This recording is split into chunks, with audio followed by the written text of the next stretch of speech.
Hello, Brain Damage Philosopher here. In this video, I'm going to be continuing the series that I began with my Kalam cosmological argument video, talking about different theistic arguments for the existence of God. I'm going to be talking about two ontological arguments in this video. Both of them are simpler than the more complex modal ontological arguments of Alvin Plantinga or Kurt Gödel, but they are still somewhat difficult to wrestle with, so I've found some first-hand theistic places to find the syllogisms of these arguments so I can make sure that I have the phrasing correct.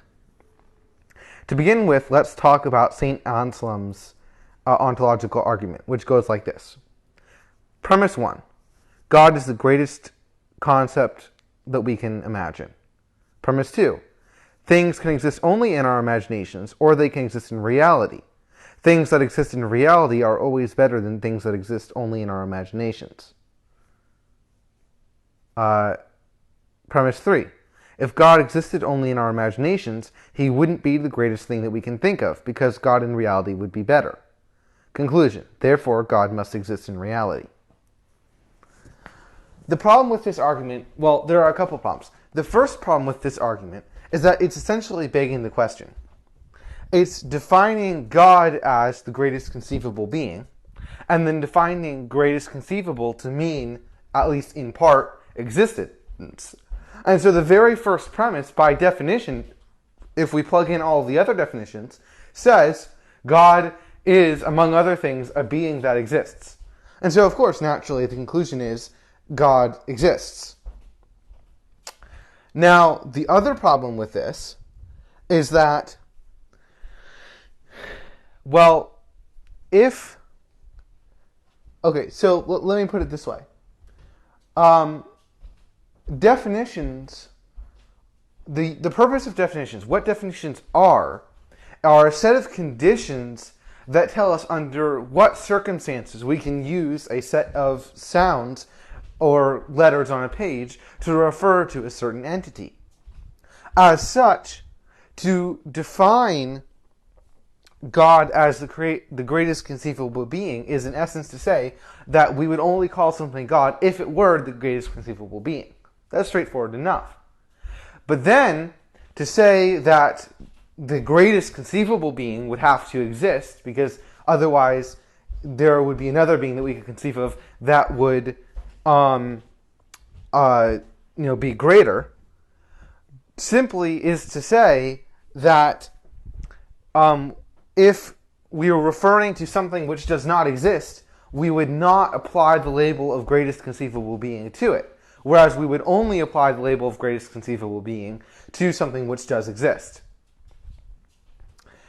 You see, the argument relies on a sort of trick of language, where it's when you say the greatest conceivable being has to exist, there are two ways that you could take that. You could take that to say that the concept itself has to exist in reality. Or you could take that to mean that the concept has to include as a component of the conditions under which we would apply the word for that concept to something. It has to include the property of existing.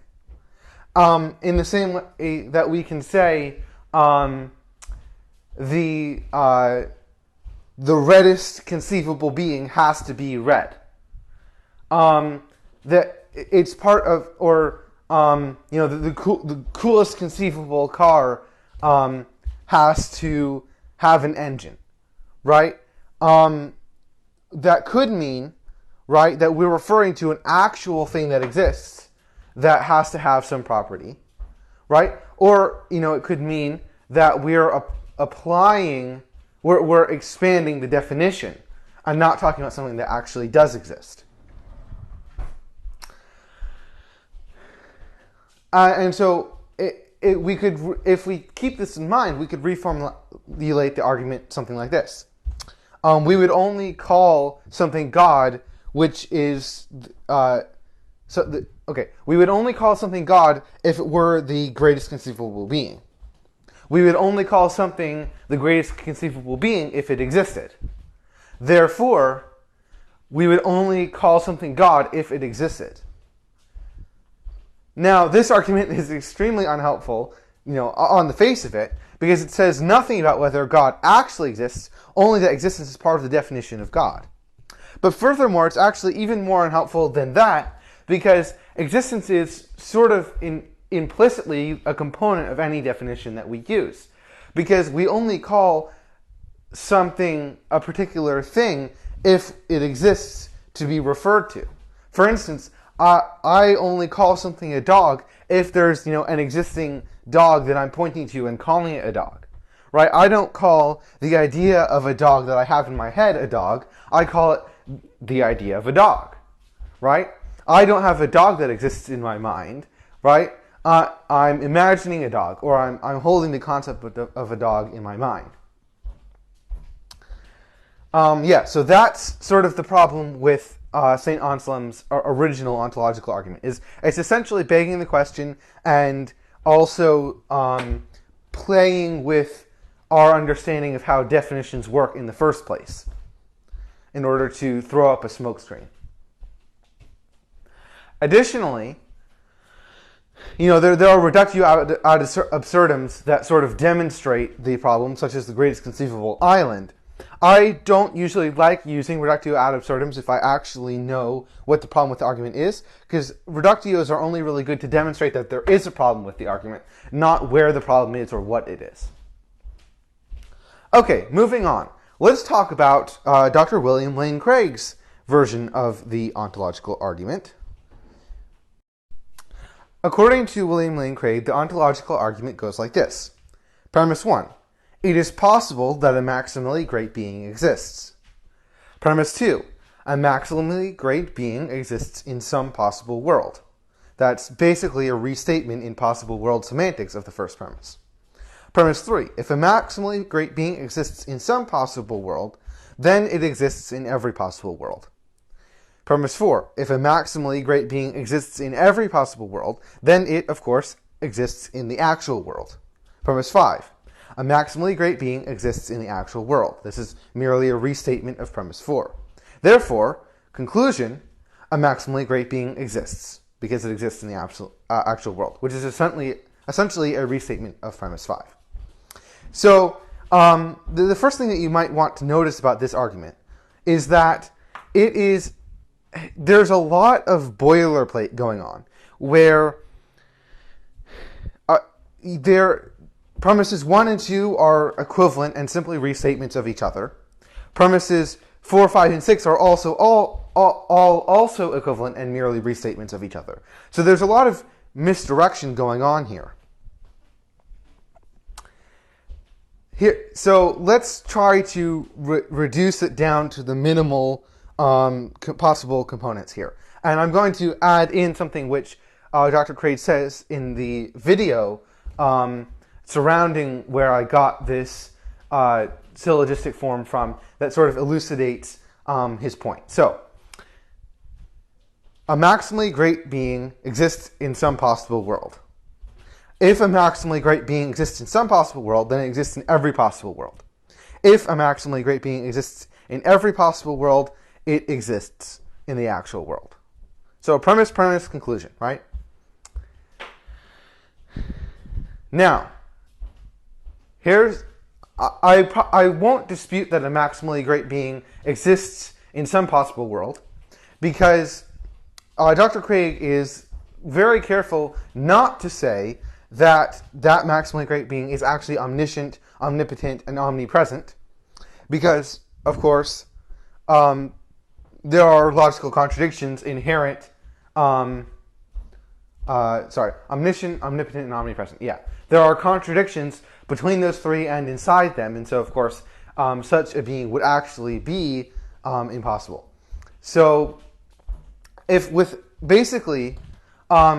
Craig's definition of a maximally great being is the greatest being that is logically possible. So, of course, it exists in a possible world, because the definition of whether something exists in a possible world is whether it's logically possible. So this first premise is basically true by definition. It's almost a tautology. So what about the second premise?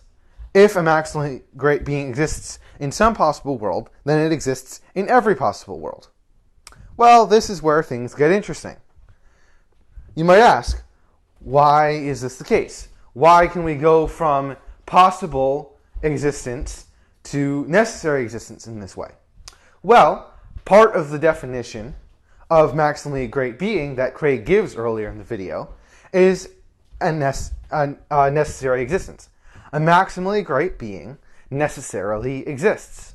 That's part of being maximally great, because a being which has only possible existence is not as great as a being that is a fundamental feature of reality and therefore necessarily exists. So, if it is possible for the maximally great being to be necessary, in other words, if it is logically coherent for one to call the maximally great being necessary, or in other words, if a logical argument can be found for the necessity of a maximally great being, then, of course, the maximally great being becomes necessary and is therefore existent in every possible world, including our own. So now you might see the problem here.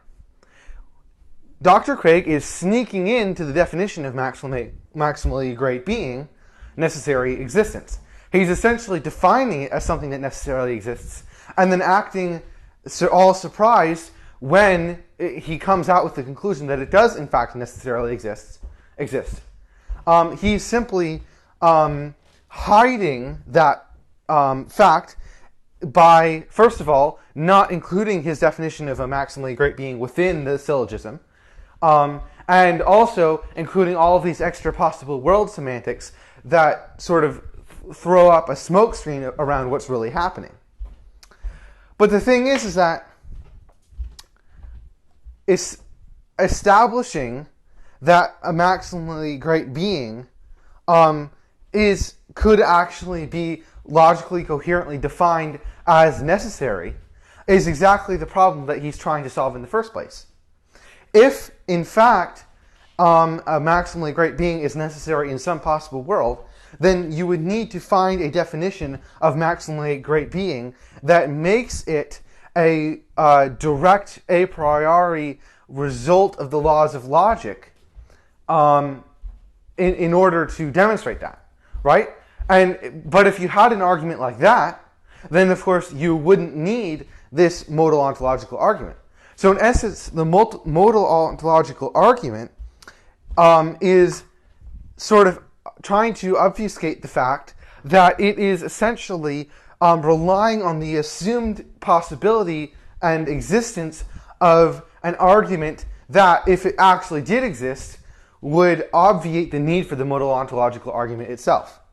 It essentially collapses under the weight of its own assumptions. If it was correct, then you wouldn't need the modal ontological argument, and if it's incorrect, the modal ontological argument doesn't work.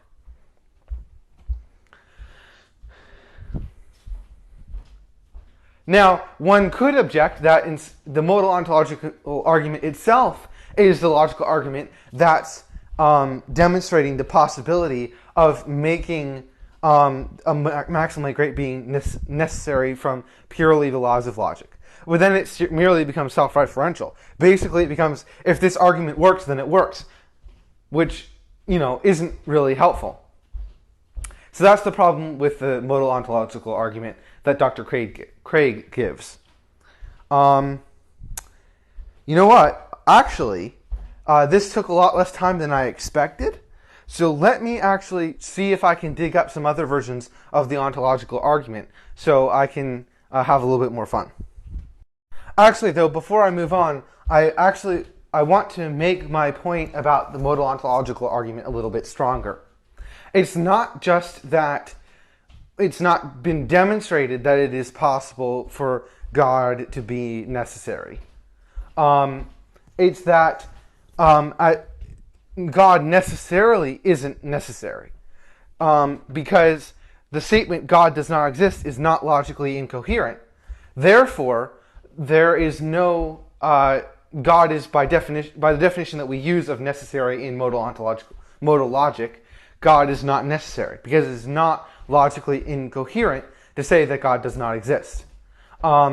Unless, of course, one assumes the truth of the modal ontological argument, which in turn assumes the truth of the proposition that saying that God does not exist is, in fact, logically incoherent, by assuming that existence is necessary existence is a part of the definition of God.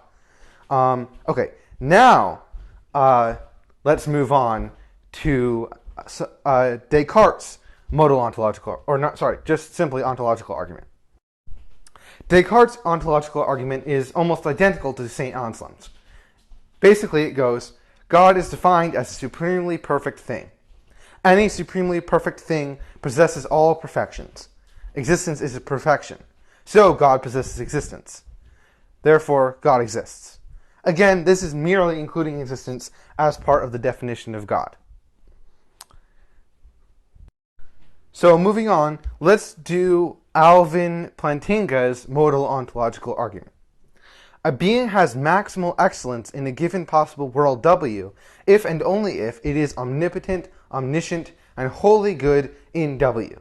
And a being has maximal greatness if it has maximal excellence in every possible world. It is possible that there is a being that has maximal greatness. Therefore, possibly, it is necessarily true that an omniscient, omnipotent, and perfectly good being exists. Therefore, by axiom S5 of modal ontological argument, which basically says that if it is possible that something is necessary, then something is necessarily true. It is necessarily true that an omniscient, omnipotent, and perfectly good being exists. Therefore, an omniscient, omnipotent, and perfectly good being exists. So, again, the crux of the problem here with this argument is that part of the definition of maximal greatness is necessary existence, although it's being hidden in the fact that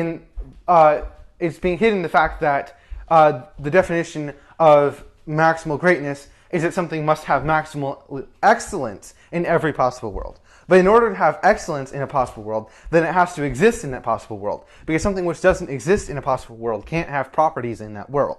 So it's sort of obfuscating the fact that part of the definition of maximal greatness that's being used here still remains the idea of necessary existence. And then that means that, premise 3, it is possible that there is a being that has maximal greatness, reduces once again to it is possible that there is a being that it is possible that a maximally excellent being has necessary existence. But again, unless an argument is put forward to substantiate this, and I don't think an argument can be because it is not logically incoherent to say that a maximally excellent being does not exist or that a maximally great being does not exist, then we don't have to take premise 3 as true. So we already have the same problems that we've seen before with begging the question and also assuming an argument exists to do exactly what this argument wants to do in order to get this argument to appear true. But it actually gets worse than this here because we get it relies on an extra transform that the previous modal ontological arguments didn't do, in that it says that it is possible that this being has necessary existence. Therefore, by axiom S5, it is necessary that it exists. So obviously, this remains invalid if the previous premise that it is possible is not true. But axiom S5 in modal logic itself is not widely agreed upon, and I think it relies on an incorrect understanding of what possibility and necessity are in modal logic.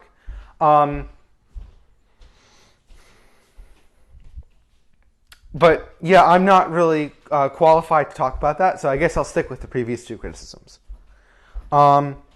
So let's also talk about one of Aquinas' 5 ways because one of them is somewhat similar to these, and so I think it, could be fairly said to belong to this discussion. So let us take a look at, I believe it is the third way. Yes, we find in nature things that are possible to be and not to be, that come into being and go out of being, i.e. contingent beings. Assume that every being is a contingent being. For each contingent being, there is a time it does not exist. Therefore, it is impossible for these always to exist. Therefore, there could have been a time when no things existed. Therefore, at the time, there would have been nothing to bring the currently existing contingent beings into existence. Therefore, nothing would be in existence now. We have reached an absurd result from assuming that every being is a contingent being. Therefore, not every being is a contingent being. Therefore, some being exists of its own necessity and does not receive its existence from another being, but rather causes them. This all men speak of as God. So, already to begin with, I could grant that there is a necessary being and call it the singularity. In fact, I talked in my previous video about that being basically what I do. There's no reason to assume it's a God. And, based on science, we have, fairly good reason to believe that, that the perhaps the singularity that birthed our universe is actually what necessarily exists. And from our understanding of what causation is and how time works in regards to the singularity, it itself does not require a cause and in fact could not have a cause. So it functions just as well as a God for this purpose. But let's talk about what else is wrong with this argument. For one thing, simply because a being is contingent does not mean it necessarily would not actually, that there would be some point in time when it did not exist in our actual world.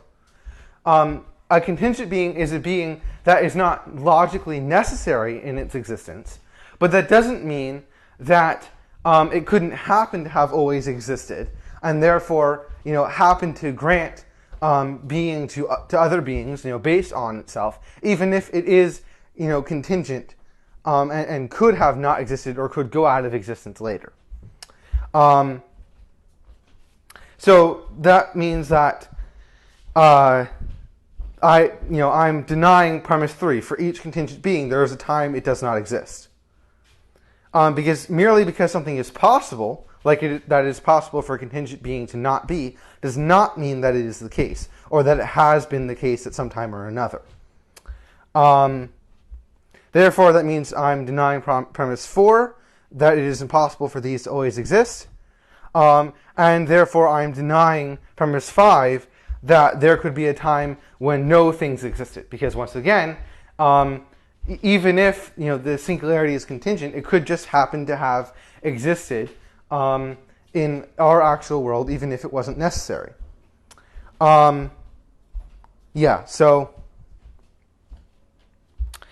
actually, so the Aquinas' fourth way is also kind of similar in attitude to some of the earlier just merely ontological arguments I talked about. So let's talk about this one. Premise 1, there is a gradation to be found in things. Some are better or worse than others. Premise 2, predications of degree require reference to the uttermost case. Premise 3, the maximum in any genus is the cause of all in that genus. Conclusion, therefore there must be something which is to all beings the cause of their being, goodness, and every other perfection, and this we call God. So, I don't necessarily agree with premise 1.